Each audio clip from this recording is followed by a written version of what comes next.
This is Keith Thompson of Reformed Apologetics Ministries. In a recent debate between the Christian apologist David Wood and the Muslim apologist Shabir Ali on whether or not the Quran is a book of peace, Shabir Ali falsely claimed David Wood supported ISIS attacks because they give Christians a way to attack Islam and call it a religion of terror.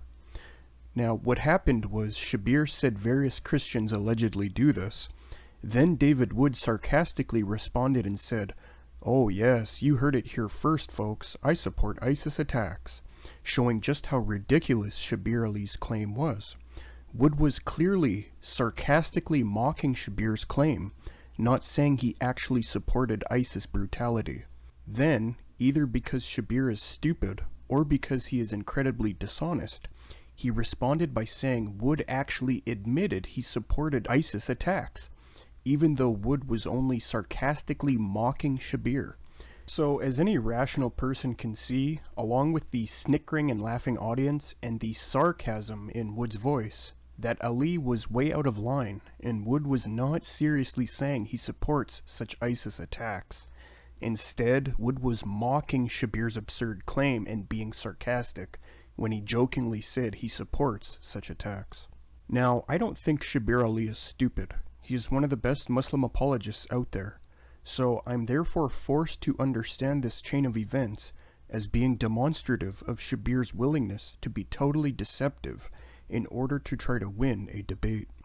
Shabir was clearly losing the debate and had to resort to attacking Wood in this way in order to try to save face.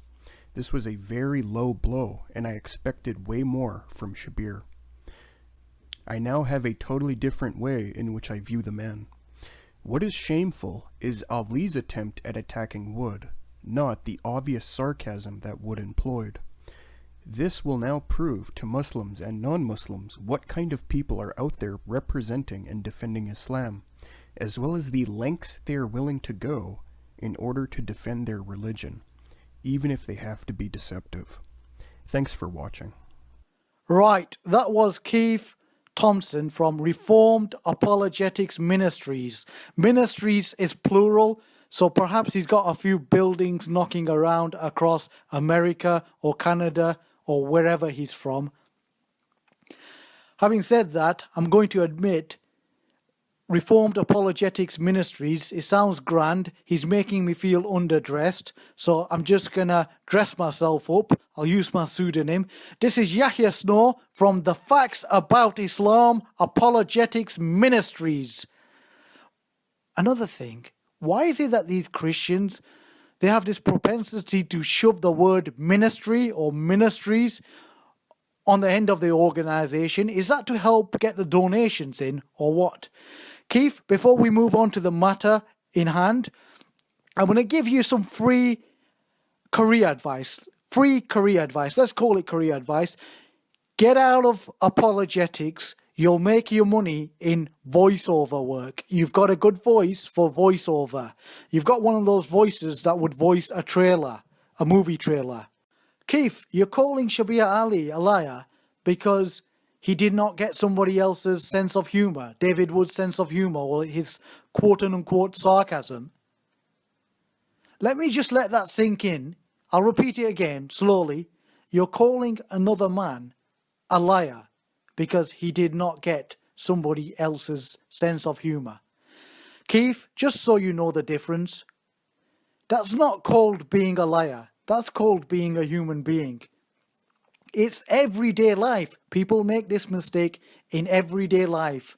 Get out of your bedroom more. It happens among spouses who have known each other for decades. People mistake each other's sense of humour for them being serious all the time. It happens amongst families, amongst circles of friends, amongst colleagues. Sometimes it results in bust-ups. Having said that, it can never be called lying. Get this differentiated. It's called being a human being. Keith, I want you to look at it from Shabir Ali's point of view. Ali is making a serious intimation. He's suggesting that David Wood misuses rapes and murders for the purposes of self-gain, self-promotion, or promoting the gospel, or whatever you want to say. Now, that's a serious allegation, a serious intimation. Shabir Ali's not expecting somebody to be flippant about murder and rape. He's expecting a serious answer. On top of that, Shabir Ali, he's not even looking at David Wood. He's thinking about what he's going to say next in the debate. He's taking notes. He's facing the audience. And the acoustics in the building would not have been the best. So you can see how Shabir Ali mistook David Wood's quote-unquote sarcasm for him being serious. So give the guy a bit more leeway than calling him a liar straight off the bat. Let's move on to your binary level of thinking. Why are you framing it in such a binary way? I know why you're doing it. I know why you framed it as him being a liar or stupid. Because you want to label him as a liar. He's been around for 20 years, and this is the closest to a scandal that you've got on the guy. This is the best thing that you've got on him.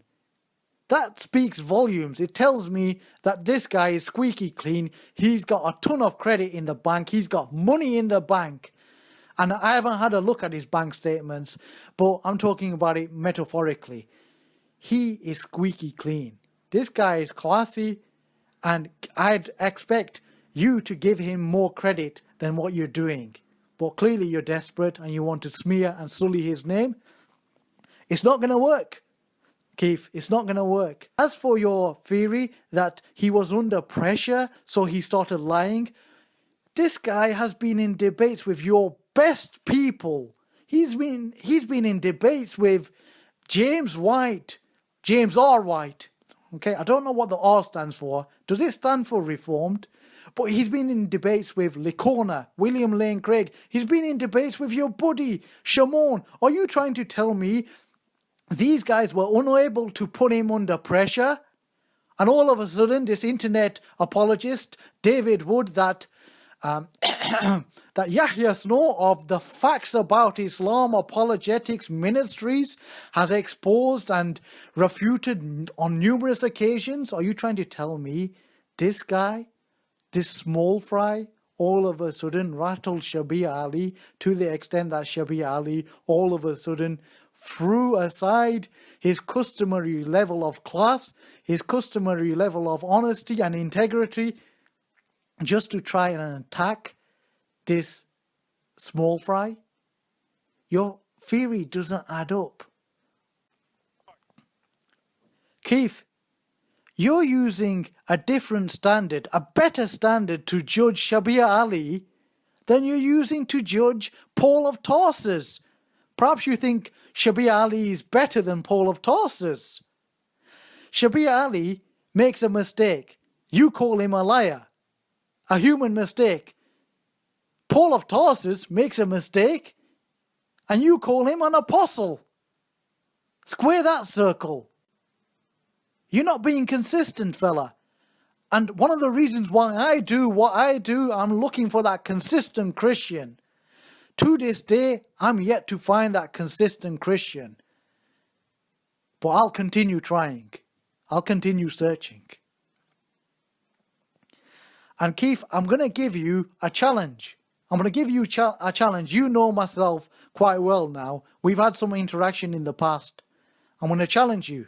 You've set the bar quite low now. You've called a fella a liar because he made a human mistake. But I'm going to show you some real scandal. I'm going to show you real lies from Christian apologists. And I expect you to be consistent. I expect you to make videos about their scandals and their lies. Check the links below. Nabil Qureshi has been caught presenting lies in the past. Ravi Zacharias has been caught in scandal, deceiving people about his academic past. James White, I've caught him lying. James R. White. Does the R stand for Reformed? But I've caught him lying. I've caught him in scandal as well. David Wood, I've caught him on numerous occasions. I've caught him on numerous occasions. Who else? Sam Shimon, even though myself and Sam Shimon have had some positive dialogue on Pal Talk recently, Shimon would be the first to admit that I've caught him with his pants down on a few occasions. Osama Daktok of Straightway Ministries, I've caught him as well. Have a look at the link below. By the way, Straightway Ministry, I guess they don't really allow homosexuals in there, because that's the only thing that's straight about that ministry. Zach Gariba, I've caught that fella.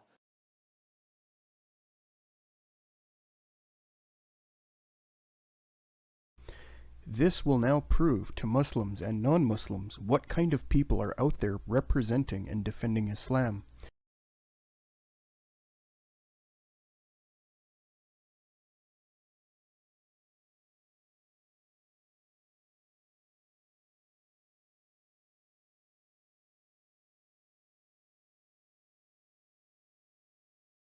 I've managed to squeeze this 240 pounds of awesomeness into the only garment in my wife's dresser stretchy enough to hold it.